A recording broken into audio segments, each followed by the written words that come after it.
உலகில் பெண் வர்க்கம் 100 கோடியாம், அதிலே நீ யாரடி? சருகாய் அன்பே நான் காத்திருக்கிறேன், எங்கே உன் காலடி?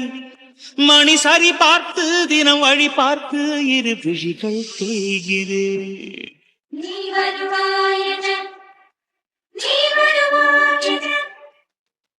பார்த்து என்ன மாதிரி குளிருது? கொடைக்கானல் முன்ன பின்ன வந்தா தானே தெரியும் குளிர்கா வெயில் அடிக்கன்னு சொல்லி கேள்விப்பட்டிருக்கோம். அண்ணனாவது வேலை சம்பந்தமா அடிக்கடி ஒவ்வொரு ஊரா அலைவான். நம்ம எங்க போயிருக்கோம்? வீடை விட்டா வேலை, வேலையை விட்டா வீடு. சப்பா என்ன குளிரா இருக்கு. ஆனா சூப்பர் பிளேஸ். கல்யாணம் ஆகி ஹனிமூனுக்கு ஏத்த ஊர் இதுதான். எல்லாரும் கல்யாணம் ஆகி ஹனிமூனுக்கு தான் இந்த ஊருக்கு வருவாங்க. நம்ம வேலைக்காக வந்திருக்கோம். அதுக்கு என்ன, ஒரு வாரமோ 10 நாளோ மகாவையும் கூட்டிட்டு வந்தா முடிஞ்சு போச்சு. வேலை பார்த்த மாதிரி இருக்கும், ஹனிமூன் கொண்டாடின மாதிரி இருக்கும். தேங்க்ஸ் விஜய். அப்போ, என்ன குளிரா இருக்கு. எப்படிதான் நீங்க சொட்டர் போடாம இங்க இருக்கீங்களோ? உங்களுக்கு இங்கே இருந்தாங்க பழகி போச்சோ? விஜய், எப்பவுமே இப்படிதான் இருக்குமா? இல்ல கிளைமேட்டுக்கு தக்கன கொஞ்சம் சில்னஸ் கூட குறைய அப்படி இருக்குமா? ஏன் கேட்கனா, நான் கொடைக்கானல் தான் வந்தது இல்ல. எந்த இடமும் நான் போனதே இல்ல. வீடை விட்டா ஆபீஸ், ஆபீஸ விட்டா வீடு. கோயில் குளத்துக்கு கூட எப்பமாதான் போறது. அதுவும் அம்மா கட்டாயப்படுத்தி கூப்பிட்டாதான். ரொம்ப நல்லா இருக்கு ஊரு. ரொம்ப பிடிச்சிருக்கு. இதெல்லாம் ஒரு குளிரா சார்? இது என்ன குளிரு? சம்மர்ல அந்த அளவு குளிர் இல்ல. இதே நீங்க டிசம்பர் கிளைமேட் சீசன் டைம் வந்தீங்கன்னு வைங்களேன், இருக்க முடியாது. அப்பா கை கால்லாம் ஆட்டம் கொடுத்துரும். இப்ப மாதிரி எல்லா இடமும் கிரீனிஷா கலர்ஃபுல்லா இருக்குல்ல. நீங்க டிசம்பர் மாசம் தான் வந்தீங்கன்னா ஃபுல் அண்ட் ஃபுல் வெள்ளையா தான் இருக்கும். நிறைய ஃபிளவர்ஸ் எல்லாம் அப்படி கருகி போயிடும் பனியில, அந்த அளவுக்கு இருக்கும். அப்படியே விஜய், சம்மருக்கு இந்த குளிர்னா டிசம்பர்ல இருக்கவே முடியாது போல இருக்க. சார் 6 மந்த் தான் எங்க போய் போட்டிருக்காரு. 6 மந்த்துக்குள்ள முடிச்சுட்டா அதுக்குள்ள நான் கிளம்பிடுவேன்.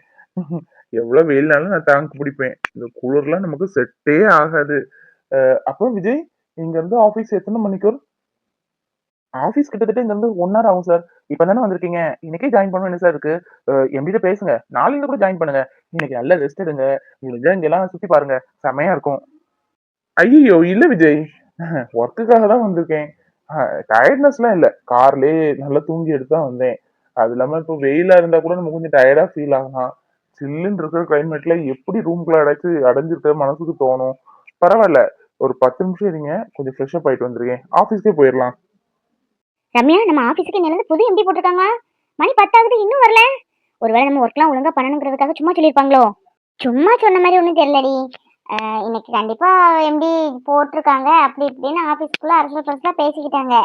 யார் வந்தா என்ன, நம்ம பாக்குற ஒர்க்கை பார்க்கணும், பாதி நேரம் ஓபி அடிக்கணும், போயிட்டே இருக்கணும். Hi everybody, very good morning.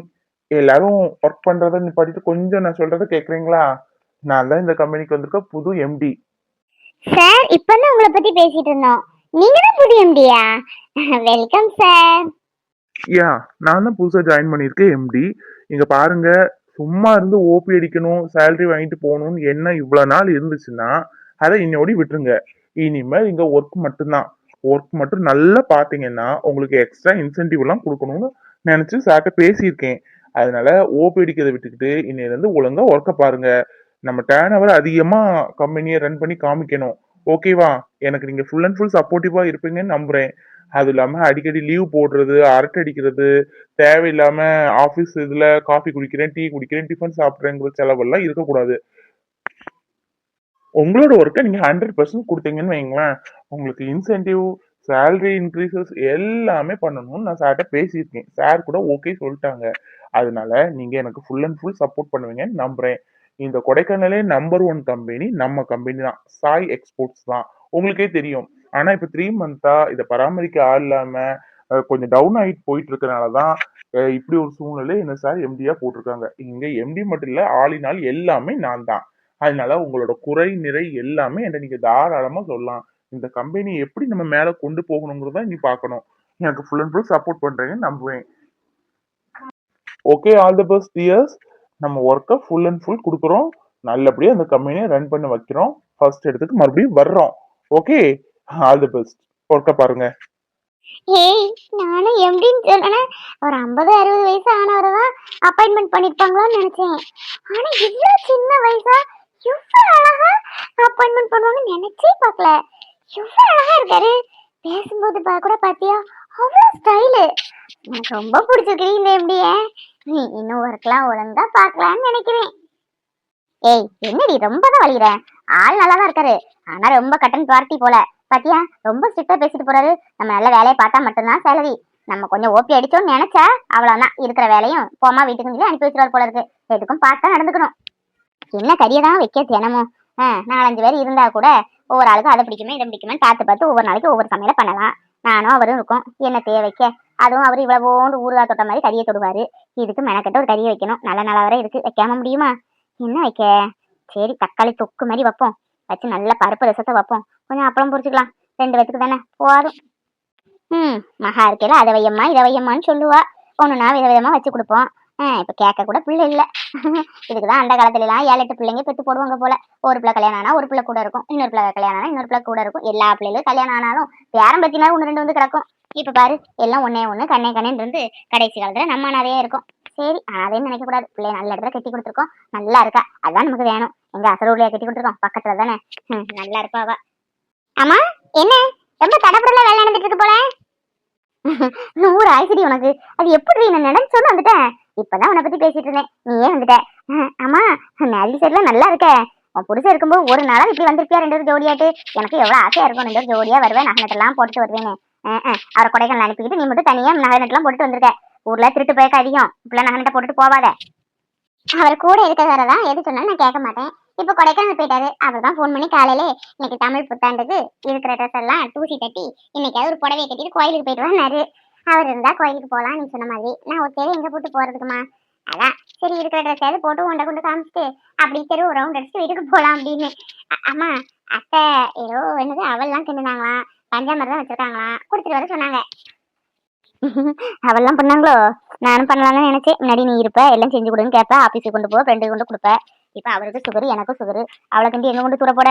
அதான் ஒன்னும் செய்யல, சும்மா சாமியை கும்பிட்டாச்சு. அண்ணி ஒன்னும் விட மாட்டாங்களே, தீபாவளி பொங்கல் கோகுலாஷ்டமி எல்லாத்துக்கும் எல்லாம் செஞ்சிருவாங்க. குடு. மாப்பிள்ள போன் போட்டாரா? கொடைக்கானல் போய் சேர்ந்துட்டாராமா? அங்க வேலையெல்லாம் எப்படி இருக்கா, கிளைமேட் எப்படி இருக்கா, என்ன எதுன்னு கேட்டியா? உன்னை எப்போ கூட்டு போறாரா? ஏதோ கார் ரிப்பேரா, இல்லாட்டா 5 மணிக்கே போறது 9 மணி ஆயிட்டு அப்படின்னு கொஞ்சம் மணி தான் போன் பண்ணாரு. அதான் சொன்னேன் சீக்கிரமா என்ன கூட்டிட்டு போயிருங்க, இல்ல நான் பாட்டு வந்துருவேன் அப்படின்னு சொல்லியிருக்கேன். போயிருக்கேன் இப்ப தானே, ஒரு வாரத்துல வீடு பார்த்து நான் கூட்டிட்டு போயிருவேன், தயவு செஞ்சு தனியா வந்துடாதம்மா தாயேன்னு சொல்லியிருக்காரு. ஒரு வாரம் இல்ல 10 நாள்ல கூட்டிட்டு போயிருவாருமா. மகா எனக்கு இப்பதாண்டி என் மனசே நிறைஞ்சிருக்கு. இப்பதான் எனக்கு ரொம்ப சந்தோஷமா இருக்கு. கல்யாணம் பண்ணி கொடுத்தமே இந்த பிள்ளை எப்படி இருப்பாளோ என்னமோ, ஏதோ சந்தோஷமா இருப்பாளோ அப்படிலாம் என்னெல்லாம் என் மனசை ஓடிட்டு இருந்து தெரியுமா?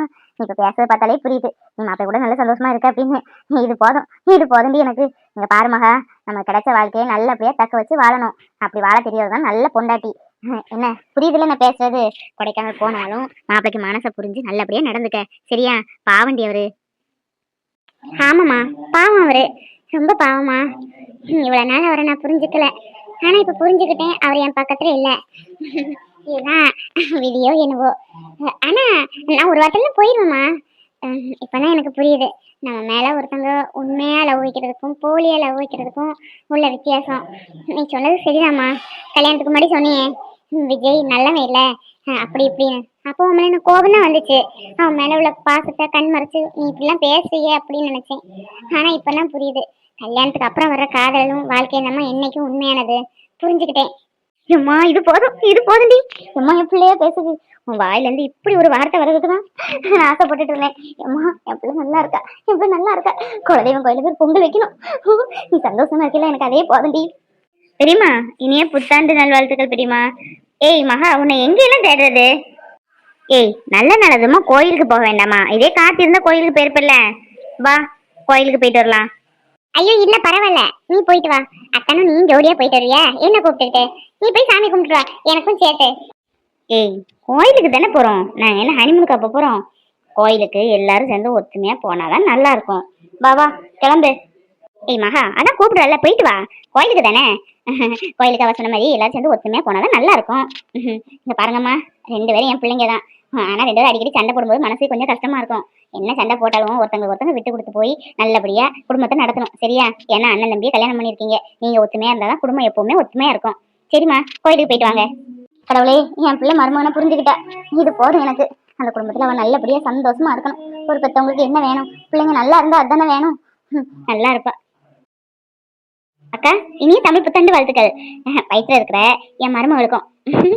அக்கா வயிறுலாம் வலிக்குதா? அப்புறம் அந்த வயிற்றுல பிள்ளைங்க எட்டி உதைக்கும் அப்படிலாம் சொல்லுவாங்களே, அந்த மாதிரி உனக்கு ஃபீல் ஆகுதா? எட்டி உதைக்கிறேன் நான் கேட்குறேன். 5ஆம் மாசத்துலேருந்தே இதான் நடக்குது. ஆனால் சொன்னால் யாரும் நம்ப மாட்டா.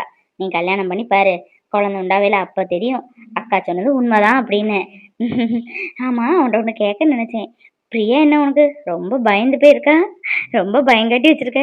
பாவம்லடி, நம்ம வீட்டுக்கு இந்த பொண்ணு உருட்டி மிரட்டி வச்சிருக்க. நேற்று என்கிட்ட சொல்றா, அதான் அண்ணி நீங்களாவது எவ்வளோ ஃப்ரீயாக பேசுறீங்க, இந்த காயத்ரி ஏன் இப்படி இருக்கா அப்படின்னு. பாவம் ரொம்ப உருட்டல்லாம் பண்ணாத. அப்படியா சொன்னா? பயம் இருக்கணும்ல யாருக்கு மேல, ஒரு ஆள் மேலையாது. அவளை நீ லேசா நினைச்சுக்காதக்கா, பெரிய ஆளு. நம்ம தம்பி என்ன பாடுபடுத்தின தெரியுமா? அதான் அப்பப்ப ஒரு தட்டு கொடுத்து வைப்பேன், அப்பதான் அடங்கி இருப்பா. வீட்டுல அம்மாவுக்கு பயப்படுறது இல்ல, தம்பிக்கு பயப்படுறது இல்ல, அப்பாவுக்கு பயப்படுறது இல்ல, உனக்கும் பயப்படுறது இல்ல. அதான் ஒரு ஆளுக்காவது பயப்படட்டுமேனு. வேற என்ன சொன்னா? அது இருக்கட்டும், காயத்ரி என்ன சொன்ன என்ன பத்து? இல்ல இல்ல, காயத்ரின்லாம் சொல்லல. உன்னை போய் காயத்ரின்னு பேர் சொல்லி கூப்பிடுவாளா? அண்ணின்னு தான் சொன்னா. எவ்வளவு பெருமையா பேசின தெரியுமா உன்னை பத்தி. இதோ பாருடா, ஹீரோ வந்துட்டாரு. வேட்டி சட்டையில பயங்கரமா இருக்கு. என்ன திடீர்னு இன்னைக்கு? இல்லக்கா சும்மா தான் கட்டினேன். ரொம்ப நாள் ஆச்சுல. அவளுக்கு வேட்டி சட்டை ரொம்ப பிடிக்கும். கோயிலுக்கு போலான்னு கிளம்பணும், அதான் வேட்டி சட்டை. வாங்க எல்லாரும் சேர்ந்து கோயிலுக்கு போயிடலாம். என்னங்க ரெடி ஆயிட்டேன், கோயிலுக்கு போகணும்னு சொன்னீங்களே, போயிட்டு வருவோமா? அண்ணி கோயிலுக்கு போயிட்டு வரோம். சின்னண்ணி கோயிலுக்கு போயிட்டு வரோம். ஆனா பிரியா அக்காவையும் கோயிலுக்கு வாங்க கூப்பிட்டு இருக்கேன். எல்லாரும் சேர்ந்து போனா அது ஜாலியா இருக்கும்ல. இல்லடா நான் வரல. அது இல்லாம நேரம் மாசம் ஆயிட்டா, எங்கேயும் போகக்கூடாதுன்னு சொல்லியிருக்காங்க. கோயிலுக்கு தான், இருந்தாலும் வேண்டாம், நீங்க போயிட்டு வாங்க. நான் ரெடி ஆகல. நீங்க போய் எனக்கு சேர்த்து சாமி கும்பிட்டுட்டு வாங்க, அது போதும். அக்கா கோயிலுக்கு தான் வரல, சரி சாயங்காலம் எல்லாரும் சேர்ந்து ஹோட்டல் போலாம். கார் பிடிச்சு போலாம்க்கா. கார் பிடிச்சு போய் ஹோட்டல்ல சாப்பிட்டு வரலாம். என்னோட ட்ரீட் வேலை கிடைச்சிருக்கல, உங்களுக்கு எதுவுமே நான் வாங்கி தரல, அதனால ஹோட்டல் போய் எல்லாரும் சேர்ந்து சாப்பிட்டு வரலாம். அக்கனுக்கு எதுவும் தெரிய வேண்டாம், அப்புறம் சொன்னா உன்னை ஏதாவது திட்டுவாரு. ஹே ஹோட்டலுக்கா? சரிடா போகண்டா. அக்கா அக்கா போவோம்னு சொல்லுக்கா. நீ சரின்னு சொன்னாலும் கூட்டிட்டு போவான். பல்ல இல்லாட்டா கூட்டிட்டு போக மாட்டான். ப்ளீஸ் ப்ளீஸ் ஹோட்டல் போலாம். ஹோட்டல்லாம் நம்ம குடும்பத்தோட போய் சாப்பிட்டதே இல்லைல்ல. போலாம்க்கா ப்ளீஸ்க்கா. டேய் எல்லாரும் போலாம், அக்காவும் வருவா. அக்கா எப்படியா நான் பிரெயின் வாஷ் பண்ணி வைக்கேன், நீ கோயிலுக்கு போய் சீக்கிரம் வா. சாயந்தரம் அப்போ எல்லாரும் ஹோட்டல் போறோம். ஹோட்டலுக்கா? ஹோட்டலுக்கு வரதில்லடா. திடீர்னு அத்தானோட ஃப்ரெண்டோ இல்லை யாராவது தெரிஞ்சவங்களோ பார்த்து அத்தானுக்கு ஃபோன் பண்ணி சொல்லிட்டா அவ்வளோதான், வானத்துக்கும் பூமிக்கும் குதிப்பாரே. சரி பார்க்கலாம், போயிட்டு வாங்க. அப்பா என்ன குளிரா இருக்கு, ஆனா செம பிளேஸ். இதெல்லாம் கண்டிப்பா ஹஸ்பண்ட் ஒய்ஃபா வந்து பார்த்து என்ஜாய் பண்ற பிளேஸ். சூப்பரா இருக்குல்ல. ஹலோ மகாகுட்டி, செம பிளேஸ் தெரியுமா? கொடைக்கானல் நீ வந்திருக்கியா? நான் வந்ததே இல்லப்பா, இதுதான் ஃபர்ஸ்ட் டைம். சூப்பரா இருக்கு, உன்னை கண்டிப்பா கூட்டிட்டே வந்தாகணும். இப்பதான் புரியுது கல்யாணம் ஆன எல்லாரும் ஹனிமூன் ஏன் கொடைக்கானல் ஊட்டின்னு வர்றாங்கன்னு. செம பிளேஸ் கேட்டியா? வீடெல்லாம் பாக்குறதுக்கு அரேஞ்ச் பண்ணிட்டு இருக்கேன். கூடி சீக்கிரம் வீடு கிடைச்சிட்டு உன்னை 2 நாள்லயே கூட்டிட்டு வந்தாலும் வந்துருவேன். ஆமா நான் கொடைக்கானல் போயிருக்கேன்ப்பா. ஸ்கூல்ல டூருக்கு போவேன், 2 மட்டும் போயிருக்கேன். சூப்பரா இருக்கும். நல்லா என்ஜாய் பண்ற பிளேஸ். எப்படியோ எனக்கு தெரியாது, ஒரு வாரத்துல என்ன கூட்டிட்டு போறீங்க. நான் இப்ப கோயில தான் நிக்கிறேன். அக்கா கூட்டிட்டு வந்தா, அக்கா எல்லாரும் சேர்ந்து வந்தோம். ஓ அப்படியா? சரி சரி சாமியை கும்பிடு. நான் எங்க ஊர்லாம் சுத்தி பார்க்க போறேன். என்ன கிளைமேட் தெரியுமா, செம்மையா இருக்கு. கவலைப்படாத, கூடி சீக்கிரமா நான் கூட்டிட்டு வந்திருக்கேன். சரி வைக்கட்டுமா? கூட்டிட்டு போங்க கார்த்திக் சீக்கிரம். ஆனா எனக்கு உங்க மேல டவுட்டாவே இருக்கு. நீங்களா ஆசைப்பட்டு கொடைக்கானல் போனீங்களா இல்ல ஆபீஸ்ல இருந்து போனாங்களான்னு எனக்கு தெரியல. சும்மா டார்ச்சர் பண்ணிட்டு இருக்கா, பேசாம வெளியூர்ல போய் செட்டில் ஆயிடலாம் போனீங்க. எனக்கு தெரியும் உங்களை நேர்ல வந்துட்டு, அதுக்கப்புறம் இருக்கு. சரி கார்த்திக் கோயில இருக்கேன், வைக்கிறேன், அப்புறமா கூப்பிடுறேன், போன் அடிச்சா எடுங்க. அடப்பாவி, உனக்கு இப்படி ஒரு சந்தேகம் இருக்கா? நானா எங்கடி வந்தேன், ஆபீஸ்ல இருந்தா வலுக்கட்டாயமா போட்டாங்க. நீ வேணா எங்க எம்டிக்கு போன் அடிச்சு பாரு. சரி சரி கோயிலுக்கு போன சாமியை கும்பிடு, சும்மா தொண்ணூத்தி வந்தவன் போன வை. விஜய் ஊர் சுத்தி பார்க்கலாமா? ஒய்ஃப் தமிழ் புத்தாண்டுல கோயிலுக்கு போறேன் அப்படின்னு. ஊர் சுத்தியா? பார்க்க போலாமே. இல்லங்க உங்களுக்கு ஸ்வெட்டர் வாங்கிட்டு வந்தேன். ஸ்வெட்டரா? நானே ஊர்லாம் சுத்தி பார்த்துட்டு ஸ்வெட்டர் வாங்கிட்டு வரணும்னு தான் நினைச்சேன். ரொம்ப தேங்க்ஸ் விஜய்.